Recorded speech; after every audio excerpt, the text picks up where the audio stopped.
Welcome back, everybody. Welcome to Gung Ho Firearms. And here we are in our second part. Now, we left off, if you remember, when you disassembled the rifle. Now, we cleaned the rifle. I hope you guys followed my instructions. Now, one thing that I wanna show you is after you use your bronze brush. Let me put this close to the camera as you can see. So, you see the bolt, how it is nice and shiny? That gets covered in powder when you shoot. So pretty much I scrub this really hard, several times. You get into every little corner. And you see how it is nice and shiny, right? That's how you want it. You want it to be just like that. Okay? And another part where you get in with the brush is, if you can see in there. If you can see the chamber where my finger is, see, it's nice and shiny, right? That gets really, really dirty with powder. So that's where you want to make sure it's nice and clean. Okay? Alright. So now, in this part of the channel, we are going to show you how to reassemble the rifle. Make sure it's working properly. Okay? So let's go with the reassembly.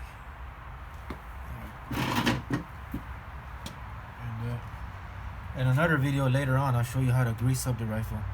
We're not going to do that today, but in the future, I will show you how to grease. So now, the first thing you do to reassemble the M14 is you grab your bolt. And the bolt has to go inside the receiver. Alright? It can be a little tricky sometimes. You have to put it in at an angle, and sometimes it gets tricky. There's not much room in there. Just like that. Like I said, it gets kind of tricky sometimes. There's a little channel. There's a little channel where it has to go back and forth. All right. If you don't get it the first time, don't worry. It gets a little frustrating, but you can do it. Alright. So, the second step, you have to get your charging handle inside. It's going to go right here. That's where the handle for your charging handle has to go. And on the underneath, that's where the bearing. There's a little bearing right here. You see a little bearing right here? You have to get the little bearing right there. And that can also be a little tricky. You have to get that little piece, the little square piece has to go in this channel right here. Okay? Like I said.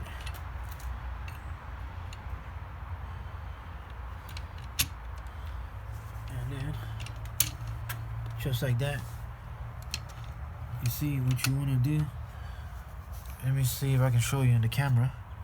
You see the charging handle grabs the little bearing, the little ball bearing, and you want to make sure it goes back and forth, just like that. Okay, back and forth. All right. Now,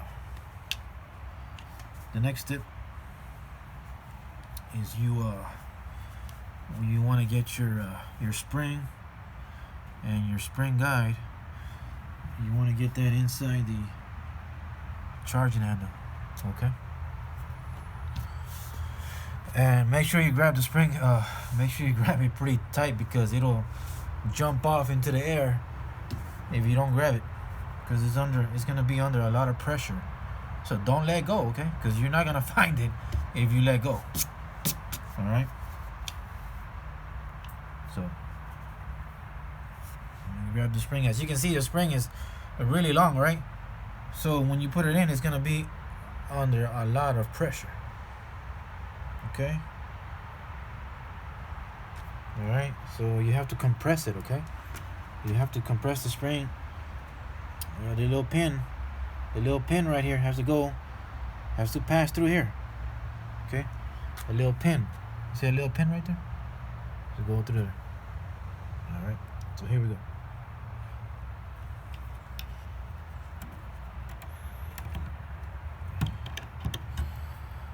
right there, and then let me show you in the camera. You see a little.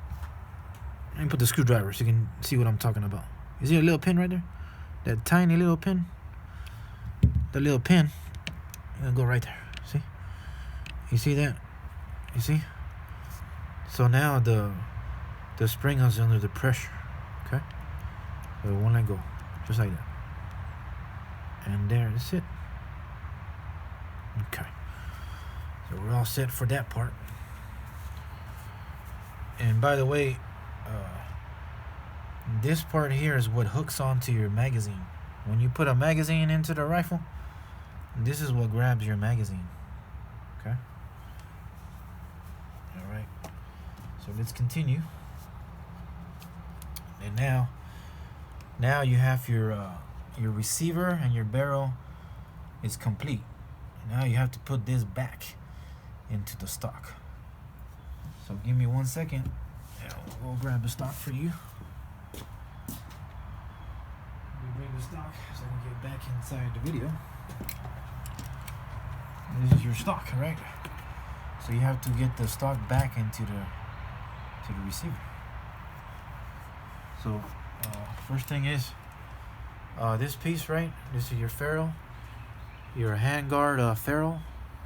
You want to get that piece in here. And that's your ferrule, your handgun ferrule. You want to get that right in here. Okay. Let me move over so you can see what I'm talking about. So I'm gonna put it in there first, just like that. You see, metal to metal, right? Like that. Okay. Alrighty, and then carefully, you want to get your receiver to close. It has to close, okay? But it should be easy. It shouldn't be hard. You don't want to scratch your wood stock, okay? So be careful. Just like that, you see? Yeah, you gotta compress it. All right.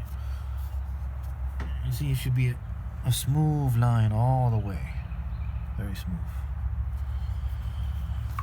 So now we got one piece left, which is the trigger group. We have to get this guy to get this back inside. And like I was telling you in the previous video, sometimes it's easy and sometimes it's a little bit difficult. It just depends really on your rifle. Some of my rifles are easy, some of my rifles are hard. It depends. Alright. So you see that you see the hole, right? You see where it's gonna go, right? It has to fit in here, in these two pieces right there. All right. So you gotta try to line it up. Try to line it up. And see if it goes. And thankfully this time, it was a little better. It went in a little bit more smooth. You wanna make sure it's all the way, okay? So the last step you have to do is you have to get the trigger guard. You have to get it back in this little notch. You see a little notch right there? It has like a little tooth. You got that little tooth right there into that little notch right there. You have to press with your fingers, push it out, and make it go in there. Okay? So as you can see, it's not gonna fit by itself. You're gonna have to push, and you push pretty hard to get it in there. Okay, just like that. You guys heard that little clip? The little clip is metal to metal contact. So now you know that it's in there. Like I've been in there pretty tight, and you're good. So of course you want to check that the rifle works, right? So what I like to do is I like to push it back at least 5-6 times just to make sure that the action is working properly. So you want to pick up the rifle, pick it up, and check it at least 5 times to make sure that it's working. Okay, so it's a function checked. Let's move over here. So grab your rifle, and you know, to make sure that what you did was correct, you want to check it. I check it 5-6 times to make sure that it's working. So, and you know, it's not soft, it's fast. You have to be fast because you don't want it to grab your finger. So push it back 5-6 times. All right. It'd be like that. So I check it several times. 1, 2, 3, 4, 5, and 6. And that lets you know that the rifle is working properly. Okay. There's a magazine catch right here. This little lever, it holds the spring for you. So if you push back, touch the lever, it will hold it for you. Okay. That allows you to look at it. You know, you can put your eyeball and look at it. Okay. And then you can just let it go. Push back a little bit and let it go. Just like that. And the last thing you know, you want to do with the flashlight, what you can do, you know, what you can do with the flashlight is you know, put it inside right there. You know, you can put the rifle on the table. Put the rifle on the table and the flashlight, put it in the bore, and then with your eyeball, when your eyeball, look down the muzzle, look down, and when you look at the light coming through, it will allow you to make sure that the barrel is nice and shiny. There's nothing obstruction, you know, nice and clean. And that allows you to know that your rifle is ready to go. So ladies and gentlemen, this rifle is ready to shoot for next time. Okay. Thank you guys for watching, and I'll be putting a lot more videos. There will be more videos to come. So thank you. You know, let me say a couple things before I take off. Thanks for watching Gung Ho Firearms. You know, salute to all my veterans, and you know, support the NRA, the right to keep and bear arms. Thanks again from Gung Ho Firearms.